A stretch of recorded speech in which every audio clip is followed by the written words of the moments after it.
President डाले किसने ये मना तो करा है? झूठ है ना आमिश भाई, ये तो झूठ है। एक सेकंड, ये झूठ है और झूठ ओके, को ओके, आप जी, अलाउ जी। नहीं करना ठीक है, चाहिए। आपको ये राइट टू, ये उनका चॉइस है। अच्छा एक सेकंड, उनका चॉइस है, उनका फ्रीडम है। सुब्राष्ट्र आप अपनी बात रखिएगा, देन रिजवान अहमद हाथ खड़ा कर रहे हैं। उन पे जबरदस्ती ये हुआ, जो hold on. बीजेपी का एग्जाम्पल है, कर्नाटका का एग्जाम्पल है कि जबरदस्ती है कि नहीं आप नहीं पहनोगे क्लास के अंदर, इसे जबरदस्ती कहते हैं। और ये जबरदस्ती के खिलाफ हम लोग हैं जो कानून भी सपोर्ट करता है बच्चियों की, कि उन्हें जो है जबरदस्ती नहीं किया जाएगा। बोलिए बोलिए। तौसीफ बोल रहे थे ना अभी? जी जी, तौसीफ खान। हाँ, तो तौसीफ जी, मैं 2-3 चीजें आपको बता दूं। एक तो व्यक्ति प्रवक्ता तब होता है जब वो किसी संगठन, गुट या समूह का पार्ट होता है। मैं यहाँ अपनी वैयक्तिक हैसियत से बैठी हूँ, तो मैं किसी की प्रवक्ता नहीं हूँ, मैं स्वयं की प्रवक्ता हूँ। ठीक है, तो ये पहले तो ये क्लैरिटी होनी चाहिए आपके दिमाग में। दूसरी चीज, मैंने ये कभी नहीं कहा कि लड़कियों को जबरदस्ती हिजाब पहनाया जा रहा है, नहीं कह रही हूं। मैं फिर से रिपीट कर रही हूं, ये बात जितनी रिपीट होगी उतना ज्यादा अच्छा है। मैं कह रही हूं कि लड़कियों को बालिग होने तक उनकी कौमी शिक्षा के साथ साथ सामान्य शिक्षा मिले। इसके अलावा वैश्विक परिप्रेक्ष्य में हिजाब पर जो बहस हो रही है उसकी पूरी सम्यक जानकारी लड़कियों को मिले, और उसके बाद लड़कियों को डिसाइड आप करने दें कि वो हिजाब पहनना चाहती है या नहीं। जब स्कूल व्यक्ति जाता है तो एक शब्द होता है यूनिफॉर्म। यूनिफॉर्म का मतलब ही है कि सब एक तरह की ड्रेस पहन के आएंगे। अगर मुसलमान परिवारों में उनको लगता है कि नहीं नहीं हमारी बच्चियां हिजाब में ही खूबसूरत लगती है, तो फिर वो मदरसों में भेजे ना पढ़ाने, वो फिर जनरल स्कूल में मत भेजें, क्योंकि जनरल स्कूल में वो आएंगे तो यूनिफॉर्म बोलने वाली के के मदरसों में भेजे पड़ेगा, क्योंकि नहीं। हमारे अभी यहाँ शरिया नहीं है। सुब्राष्ट्र देखिए, आप हिपोक्रेसी है। सुब्राष्ट्र की हिपोक्रेसी है। अभी आपने बोला कि मदरसों में भेजे, मदरसों में क्यों भेजे? उनकी मर्जी, वो स्कूल में जाएंगे। मेरे ऊपर ये आप लोग मेरे ऊपर आपकी हिपोक्रेसी आपने अपने सामने साबित कर दिया। आप कह रहे हैं कि मदरसों में भेजो, आप अपने हिसाब से मुझे जब चुप करवा रहे हैं तो आप अपनी बच्चियों को हिजाब क्यों नहीं डलवाते होंगे?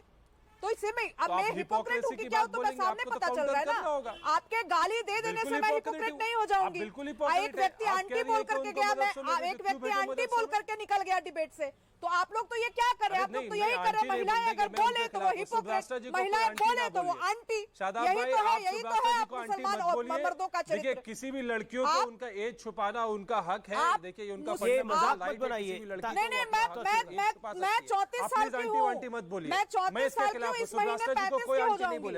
आप इस तरीके की गलीच बात सुब्राष्ट्र जी अगर हिपोक्रेट है उन पे आप बोलिए। अभी जैसे वो बोली कि मदरसा में भेजो लड़की को, पूरी कौम को गाली, पूरी कौम के लिए गाली है। आप जैसे लोग पूरी कौम के लिए गाली है। मैं स्पष्ट रूप से कह रही हूँ, महिलाओं के साथ कैसे बिहेव करना चाहिए इस पे आप कसीदे पढ़ के चले गए। सामान्यकरण कर दिया, किसी महिला को उम्र छुपानी चाहिए। क्यों भाई, मैं उम्र क्यों छुपाऊं अपनी? मैं 35 साल की हो जाऊंगी, मैं क्यों छुपाऊं?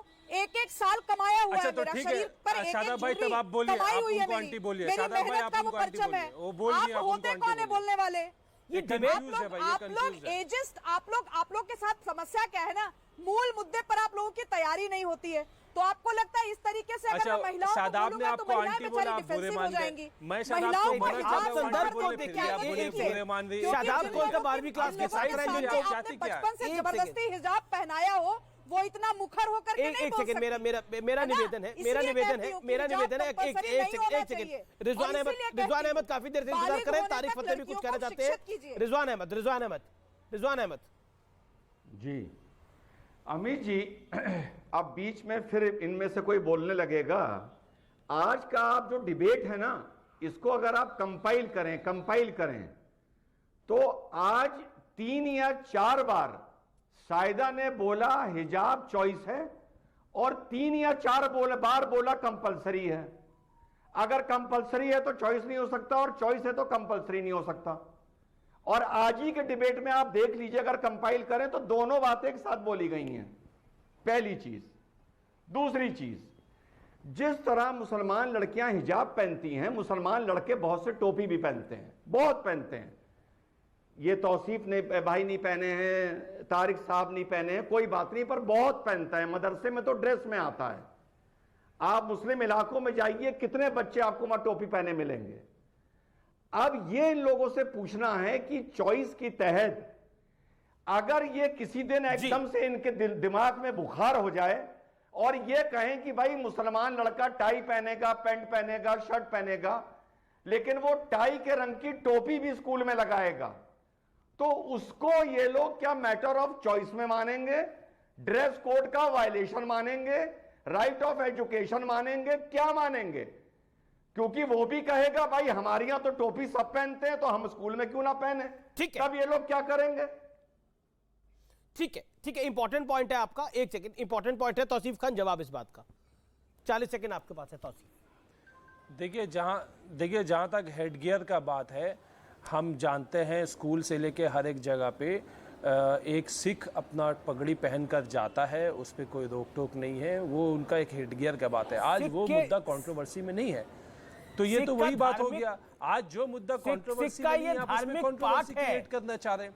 आज यहाँ पे एक नहीं आज कहीं कोई कंट्रोवर्सी है, कहीं पे सिख के टर्बन को पगड़ी को लेकर के नहीं है कोई कंट्रोवर्सी। आप कंट्रोवर्सी क्रिएट करना चाहते हैं, ये कहां लेकर के जा रहे हैं? कंट्रोवर्सी क्रिएट नहीं करना चाहते, ये तो अभी शुरू हुआ है। आप मुझे बताइए, कर्नाटक में भी पहले तो लड़कियां, एक सेकंड, कर्नाटक में भी और स्कूल में भी पहले तो लड़कियां बिना हिजाब के जा ही रही थी ना। अच्छा एक बात बताइए, अगर इतना कंपल्सरी था तो कर्नाटक में भी और बंगाल में भी लड़कियां बिना हिजाब के जा ही रही थी ना। साथ वो हमेशा से जा रही थी, उनको रोका गया। नहीं, तौसीफ लॉजिकल बात करते हैं, लॉजिकल बात करते हैं। आप मुझे इत्मीनान से 15 सेकंड सुनिए। ये लड़कियां विवाद शुरू होने से पहले जब ये हिजाब नहीं डालती थी तो स्कूल जा रही थी, कर्नाटक में भी और बंगाल में भी। अचानक हिजाब क्यों पहना? अचानक तो नहीं मुसलमान हुए थे ये लोग? बताइए। जिस स्कूल की बात कर रहे हैं, उस स्कूल में, जिस स्कूल की आप बात कर रहे हैं, उसी स्कूल की मैं आपको बात बता रहा हूं, और आप भी जानते बड़े अच्छे से कि उसी स्कूल में लड़कियां हिजाब पहनकर पहले भी जाया करती थी। ये कंट्रोवर्सी क्रिएट किया गया जब लड़के जो है अपना भगवा, वो जो भी आप उसे कहते हैं कि वो भगवा एक कर्नाटक में नए साल में कंट्रोवर्सी शुरू हुई, पिछले साल होती नहीं थी। किया गया। पॉइंट ये है। अच्छा ठीक है, आपने अपने वक्तव्य को रखा, लेकिन आप फैक्चुअली गलत है। ओके, मैं तारिक फतेह आपका रुख करता हूं। तारिक फतेह लगता है आवाज नहीं जा रही तारिक फतेह से। Rizwan 30 seconds. Rizwan Ahmed 30 second. 10 second ji. Amish भाई बड़ा मजा आया जब मैंने टोपी की बात बोली तो तौसीफ साहब ने तुरंत सरदारों की पगड़ी से उसकी तुलना करी। इसका मतलब फौज में सरदारों को पगड़ी पहनना अलाउड है। अब इसका मतलब तौसीफ साहब ये बोलेंगे कि फौज में भी मुसलमानों को टोपी पहनने की अनुमति होनी चाहिए। सरदार पायलट पगड़ी पहनता है, इसका मतलब ये पहनेंगे हमारे पायलट को भी टोपी पहननी चाहिए। बात हो गई, बात खत्म हो गई। इसका मतलब आज इन्होंने ये कह दिया कि सरदारों की पगड़ी और मुसलमानों की टोपी एक ही चीज है। मतलब निकालने की हैसियत तुम्हारी नहीं है रिजवान। तुमने खुद बोला कि तुम छोटे वकील हो, भूल गए अदिति के सामने तुमने माना था, मेरे सामने तुमने माना था रिजवान, गुहार लगाएंगे आज भी छोटे आपको टोपी पहनने दी जाए। आर्मी में कब ये आंदोलन छेड़ने जा रहे हैं मुसलमान की हमको टोपी पहनने दो सरदारों की तरह। तौसीफ खान, आप क्यों बार बार कोई छोटा है कोई बड़ा है, किसी की उम्र, आप फैक्ट पे बात करिए ना। वो छोड़ो, वो फैक्ट पे बात करिए ना।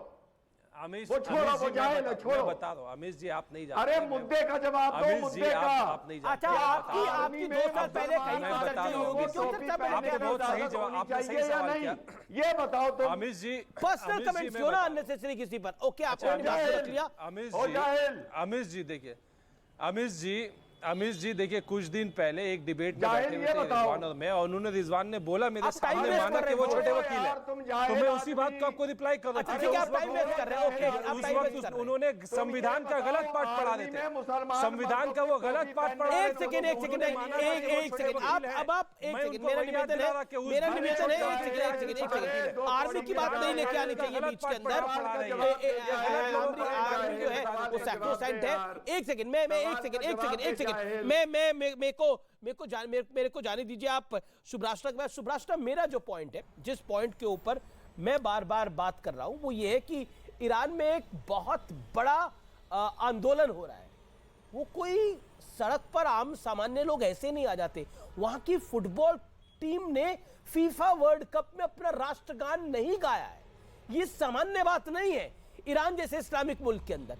पॉइंट नंबर 2, पॉइंट नंबर 2, और हम यहां पर हिजाब को स्कूलों के अंदर लागू करना चाहते हैं या फिर हम किस दिशा में जाना चाहते हैं? हम देश को आगे ले जाना चाहते हैं, कल को बोलेंगे कि हम घूंघट को भी स्कूल में लेकर आएंगे। ये धर्म का मुद्दा नहीं है, ये औरत की आजादी का मुद्दा है मेरे लिए। जी बिल्कुल सही बात है आमिश जी, और चूंकि मुझे यहाँ पर आंटी कहकर संबोधित किया गया है 2 बार, तो मैं ये बता दूं, आंटी होने का मतलब होता है 2 जनरेशंस तो देख ही लिए मैंने। इन 2 जनरेशंस के अनुभव से मैं ये बात कह रही हूँ।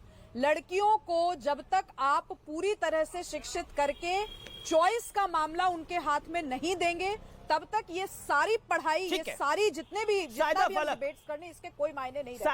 सायदा फलक एक छोटी एक सेकंड, सायदा फलक को मुझे लेके आने दीजिए। सायदा फलक, आपके लिए औरत की आजादी ज्यादा महत्वपूर्ण है या हिजाब ज्यादा महत्वपूर्ण है या घूंघट ज्यादा महत्वपूर्ण है? मैं दोनों को शामिल कर लेता हूं। इसको धार्मिक मुद्दा क्यों बनाना?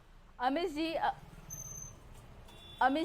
जी, मैं आप सबसे ये सवाल है कि बंगाल में जो हुआ, भगवा स्कार्फ को हिजाब से क्यों कंपेयर किया जा रहा है? दोनों का क्या कंपैरिजन है? क्या भगवा स्कार्फ हिंदू रिलीजियन में पहनना कंपलसरी है? अभी सुभाष ने थोड़ी देर पहले कहा कि कंपलसरी है। कैसा कंपलसरी है भाई? कंपलसरी कैसा है भगवा स्कार्फ? जैसे आपके लिए हिजाब कंपलसरी है, वैसे ही कुछ लोगों के लिए हमारे यहाँ रामनामी कंपलसरी हो सकता है। आप कंपेयर कैसा कर 4 लोग डिसाइड कर सकते हैं कि वो कंपलसरी है। को हम नहीं टोकते, जैसे आपके यहाँ 4 लोगों ने डिसाइड किया। आपके सिंदूर को हम नहीं टोकते, जब चिल्ला के बोलिएगा तो आपका पॉइंट थोड़ी स्ट्रांग हो जाएगा। क्या बात कर रही है? सिंदूर को हमने 4 लोग बोल देंगे कि क्या बोल रही है? सिंदूर को हमने टोकते, क्या बोल रही है? सिंदूर को हमने टोकते, पहन के जा रहे हैं। सिंदूर को क्यों टोकेगा कोई? स्कूल के अंदर, स्कूल में जो बच्चियां जाती है वो सिंदूर लगाती है क्या? वो सिंदूर लगाती है स्कूल की बच्चियां? हिसाब से हिजाब कंपलसरी क्या लॉजिक है ये? 4 मुसलमानों के हिसाब से कंपलसरी नहीं है हिजाब। उसी तरह कुछ लोगों के लिए रामनामी कंपलसरी है, कुछ के लिए नहीं है। Okay, Rizwan Ahmed, okay. हिजाब से कैसा कंपेयर कर सकते हो? अच्छा, आपका पॉइंट ये है ना कि आप भगवा स्कार्फ को हिजाब से कैसे कंपेयर कर सकते हो? मतलब हिजाब तो सैक्रोसेंट हो गया और भगवा पर डिस्कशन भी क्यों हो सकता है? देखिए, पॉइंट यही है कि इसको आप धर्म के साथ जोड़ रहे हैं, मैं इसको धर्म के साथ जोड़ ही नहीं रहा हूं। Okay, Rizwan Ahmed 30 seconds, make your point. Amish भाई, आप इन लोगों का आर्गुमेंट सुनिए। एक तो जाहिल बैठ के पता नहीं, छोटा बड़ा वकील, आंटी फांटी, इन लोगों के पास, जैसा शुभ्रास्ता ने बोला, लॉजिक इनके पास होती नहीं। जब टोपी की मैंने बात करी तो ये सरदारों की पगड़ी पर पहुंच गए। अरे जब तुम सरदारों की पगड़ी पर पहुंच गए तो मैंने पूछा तो इसका मतलब इंडियन आर्मी में भी मुसलमानों को टोपी अलाउ होनी चाहिए। तो वहां ये पहुंच गए छोटे वकील पर। तो कुल मिला के ये वकील हो, मौलाना हो, आदमी हो, औरत हो, ये सब जाहिल थे, जाहिल हैं और जाहिल रहेंगे। अच्छा, बहुत मैं एक सेकंड, मैं आपको रोकना चाहता हूं, मेरा समय यहाँ पे समाप्त हो रहा है। मेरा निवेदन है, क्योंकि हर चर्चा के आखिर में हम एक निष्कर्ष जरूर देते हैं, लेकिन आज आस्क अमीश हमने एक नई पहल शुरू करी है यूट्यूब पर, न्यूज 18 इंडिया के पेज पर, और लोगों का बेशुमार प्यार मिला।